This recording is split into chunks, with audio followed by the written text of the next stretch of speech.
Hey guys, welcome back to my Seattle Mariners series here on Out of the Park Baseball. We are 32 and 24, which puts us in first place here in the AL West, one game above the Houston Astros.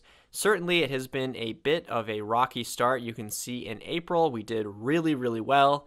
In May, in the first half, we did quite amazing. We had a 10-game winning streak, but then starting with this Texas Rangers series, things have not gone as well, and those struggles are continuing into June so far. In terms of the rotation, Yu Darvish has been sort of his old self, pitching very well, just like he did last year. James Paxton and Felix Hernandez have been okay. Their ERAs are under 5, which is a good sign. Manny Banuelos seems to be having the exact same year he did last year, unfortunately. And then Shane Green is rounding out the rotation. You can see in very limited time he's been very good. Sandy Alcantara had also been in the rotation for a while. He had not been pitching too bad, but he was kicked out by our manager in favor of Shane Green. The big name missing, of course, is Clayton Kershaw. But don't worry too much. He is coming back in 2 days, as you can see right here. He had a strained hamstring and missed about a month of the season. Another big injury was Carl Edwards Jr. You can see he tore his labrum. He is out 7 to 8 months, so we will see him next year for sure. The rest of our bullpen has not been that great. Cho Young-sung has been sort of a lone bright spot. You can see his ERA at 2.6 so far. Otherwise, Coda Glover actually has also been doing very well. I forgot about him. I claimed him off waivers from the Washington Nationals.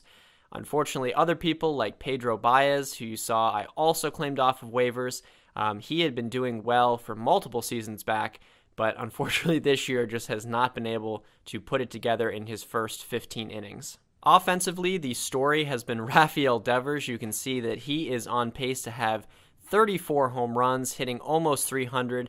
To go along with that defense, he is on pace to be a 7-WAR player, so he is looking like a stud. Dan Vogelbach has been hitting over 300. He's on pace for a 5-win season. If you remember last year, he sort of did this at the beginning of the year, so we'll have to keep an eye on how he does in the second half. AJ Pollock has looked very good in his limited time so far. You remember he missed the beginning of the year, but he's been playing well since then for sure. Tony Kemp is another guy that we got off of waivers. He was from the Astros. He has a lot of team control, so I'm very happy that he seems to be doing well so far. He seems to be a good contact hitter that also plays good defense. Richard Urena, you can see that he was out for a little bit this year. I actually put him in AAA to start the season just so I'd get another year of service time. A little bit cheesy, but it does save some money down the road. And Mike Zunino, sort of back to his old self of, not hitting for average, but hitting a lot of power. He's playing good defense. He is going to be an above average player if he keeps playing like this. In other news, our team owner unfortunately passed away. If you remember, he was fiscally liberal. And his son, Howard Lincoln Jr., is not. He is a controlling fiscal personality, so we'll have to keep an eye on how that affects our budget. It did not affect our budget for this season, but who knows, he might be lowering it for next year. Maybe we'll just be standing pat. So far this year, we are 3rd in runs scored and 7th in runs against. That's definitely looking a lot better than we were before, especially in terms of the runs scored department. And if we take a look at our Pythagorean win-loss, you can see that we're right around where we should be. So as we take a look at the first-year player draft, I see that we have the 8th pick. Things must have been a little bit messed around because we did have the 6th worst record. You can see the Braves have 2 picks in a row, 6th and 7th. And unfortunately, it looks like the top 5 players are very good. Look at these starters. I would love to have one of these guys. Hopefully they do fall, and they do not. Yeah, look at this guy. Oh, man, I would have loved to have some of these guys, but what are you going to do? So there are certainly some starting pitching options. He does not really look like a starter because he does not have that 3rd pitch. The same with Danny Goad. And what about for Nick O'Day? Nick O'Day looks pretty good, actually, so this might be someone that we go after for the 6th pick, although unfortunately the OSA ratings really don't like him, so that's not really a good sign. I'm not a big fan of this Abdul Kadir Sumro. His offense, it's just, I don't know, he doesn't have great contact. Of course, he's got decent power, but we are just so loaded with third basemen right now. This is definitely not what I wanted to see. I was really hoping to get a premier pitcher, And unfortunately, looking at this, it just does not quite seem like that's going to be happening. So I do like the look of this Tristan Casas. If you take a look at his ratings, he's got 4 good pitches, decent control, decent movement, decent stuff potential. He throws 94 to 96. He's not a fly ball pitcher, which is always good to see. The OSA loves him even more. I think that this might be someone that we go with. So I do like the look of this Alfredo Duton. Very high contact potential. He's got some decent home run power. The OSA thinks he's a different type of player, but I still sort of like this contact and avoid Ks rating, so it's not like a total bust for me. I do think that because he's an impossible signing, though, that he is going to fall. So I think for our first pick, we are going to go with this Tristan Casas. So we are now in the supplemental round here in the first round, and you can see that all of the pitchers that were any good are gone. If we take a look at the hitters, this Duton is still available. Now, obviously, he is an impossible signing, but we also have an insane amount of money, and I don't want to have a situation where it's like Nick Allen, where we have to give him $8 million, but I do think that this could be someone that we go after. So I do think for our supplemental round, we are going to take Duton. And then after that, we are just going to complete the draft automatically. So here's something that would be important to consider. This would be a 3-year contract extension for Yu Darvish. One of the years is a team option, so it would only be 2 guaranteed years. He's still an elite pitcher, and we really need pitching, I think, in the coming years if we're going to be competitive. So I think this is a deal that makes sense. He's had a really good season. He had 2 bad starts, one start where he gave up 10 runs and one where he gave up 6 runs, but otherwise he's been really, really good. So I think that this is an extension that we are going to sign. In fact, we might actually do a similar contract for Felix Hernandez. This would only be for $7 million. You can see that he's still a 3-star pitcher, hasn't been pitching too bad so far this year. I think a lot of me is sort of just doing this because he's such an elite pitcher. He's always been in Seattle. I think it would be really great for the fans, for the chemistry, just to have him back. And I'd like to just see how he does. I mean, I don't know that he'll really be worth this $7 million per year, but there's, again, a team option in case something goes really bad. We have a lot of money. It's not that ludicrous of a contract, so I think we're going to confirm it considering that we need the arms. The only other guy I would consider re-signing is A.J. Pollock, but this is an outrageous contract demand that is just, I mean, it's nowhere close to anything I would ever offer him, so...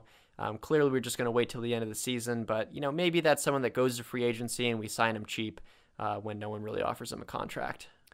So in terms of our draft, Tristan Casas has accepted our contract. I, again, really do like these ratings, so I hope he pans out. 19 years old, so hopefully he'll be up in the majors maybe in the next 3-4 seasons. And then we also got Alfredo Duton, so... I think this guy could really amount to being something. You just see some of these contact numbers, some of these power numbers. OSA doesn't agree with it, but they still like him in different ways. So hopefully he ends up being something. All right, so we are at the international free agents. Really no one to see, I think, except for this Juan Cavazos. He doesn't look too bad. 3 to 3.5 star potential. I think this is the guy that we're going to be going after, although I don't really want to pay him more than $5 million because this is not really the elite guy that you'd want to spend a lot of money on. Another guy is this Juan Terrible.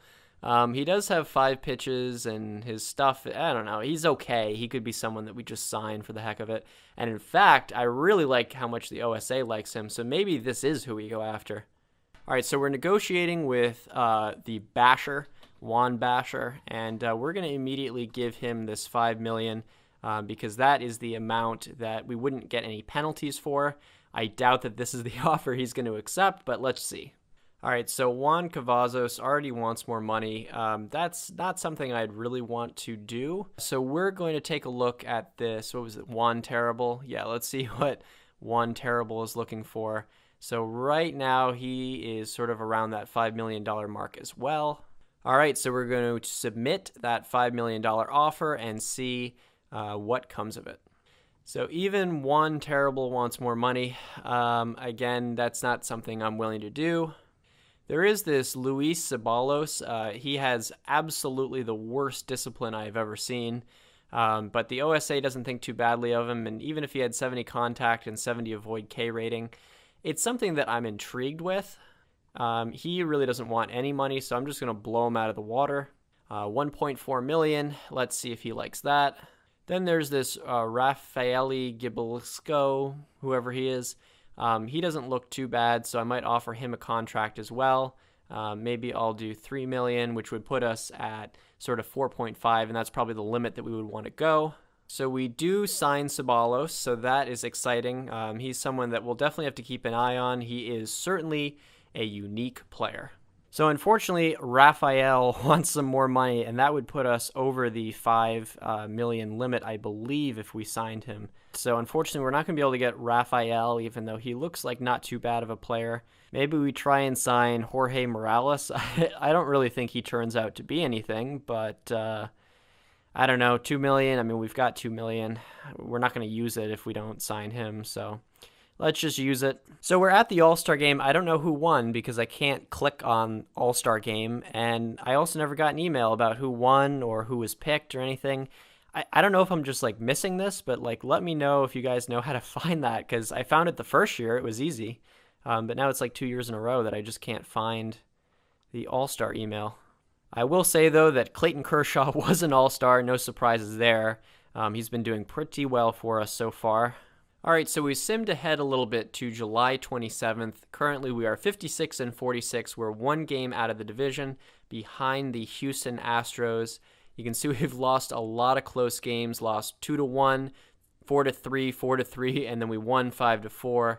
Our pitching has been all right, but it's again these kind of fourth and fifth guys, especially now that Yu Darvish has an injury. He has elbow inflammation. He will be back before the end of the season, but only just before the end of the season. So, at this point, it's just kind of figuring out, is there a move that we want to make? And I think, personally, I really, really like the way our farm system is. I don't want to give up anyone that is currently in our farm system. And, that's why we've sort of brought in free agents rather than traded for major talent. When you take a look at the traded block and everything, there's really no one there. I've sort of tried to trade for some big name guys, and I just don't see anything that does not involve a major piece of our organization. But with that said, I will keep looking. I think if we were to take a look at what our team needs, I think clearly it's a middle-of-the-order power hitter. Devers has sort of fallen off, and, the guy with the most home runs is hitting 214.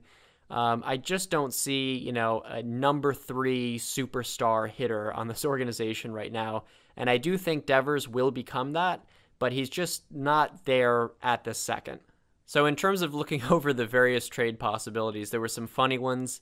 Giancarlo Stanton, the Marlins would eat most of his contract. This is not a trade I'm going to do, don't worry, but I just thought it was funny that we could get Stanton. And sort of a similar story here with the Reds. We could get Joey Votto, basically just for a young prospect. We'd have to add another young prospect, but nothing too great. We'd have to eat some of his contract, but I don't really know that this is realistic. I think the one that we are going to settle for, though, is this trade with the Padres. So we'd be getting Josh Naylor, and just look at those ratings. I mean, that is something that's really cool. He's 22 years old, so I sort of look at him like Rafael Devers. He's on pace for 30 home runs this year, so he's definitely productive, but he's probably going to be more productive in the years to come. So this builds us for the future. His defensive ratings aren't great, which, San Diego has to deal with, but we could just stick him at DH. In terms of who we're giving up, it is Tyler O'Neill and Dan Vogelbach are the two big names. O'Neill right now is not even really in the starting lineup. He's kind of half in there. He's got really good power. There's no denying that, but the contact and the avoid K really isn't there. If I were to have my choice between O'Neill and Naylor, I would definitely pick Naylor. And then Vogelbach has always been someone who, kind of starts out hot and sort of fades in the second half of the season. He's hitting 330 right now, but he was also hitting 330 at this time last year. Those contact and avoid K ratings, I'm sorry, he's not a 330 hitter. His WAR, he's an average first baseman, and that's sort of what he is. The other main piece that we're giving up is this Brian Hernandez, an extremely, extremely good defensive center fielder. He's very fast. He's 21 years old. But if you just sort of look at these hitting ratings, I mean, would he be a productive center fielder? Sure, he could be an okay center fielder. There's no question about that. but he's not, an amazing player. And I just sort of feel like I'm giving up three, not great guys for someone that could become a superstar. This Tim Veahoff is just a half a star 25-year-old, so he's nothing. And then the other guy that we'd get is this Jordan Marcelo Guerrero. He's just a relief pitcher. I'm not even really sure he'll be anything, but it's just something else that we could get in the deal with San Diego. We have too much depth right now. I know it's always good to have depth, but we essentially have 4 starting outfielders, and we really need to do something. And I think that, this is a guy who could really become a superstar.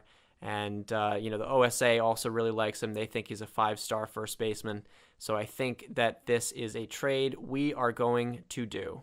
Another guy that we're continuing to keep an eye on is Vlad Guerrero Jr. His hitting ratings are definitely getting there. I want to see this power develop a little bit more before we call him up. But he's definitely going to be seeing some AAA action soon. He is killing it in AA. And we'll have to see exactly where we put him. It could be that we stick him at first base, and I might have him start playing a little bit of first base. It's just that, we already have a stud third baseman in Rafael Devers, and if we're thinking about making Josh Naylor DH, then I think the obvious person to put at first base potentially would be Vlad Guerrero Jr. All right, so I think that's going to do it for this episode. You can see Josh Naylor is the DH batting 4th. Kyle Waldrop will be at first base versus righties, and Jesus Aguilar will be at first base versus lefties.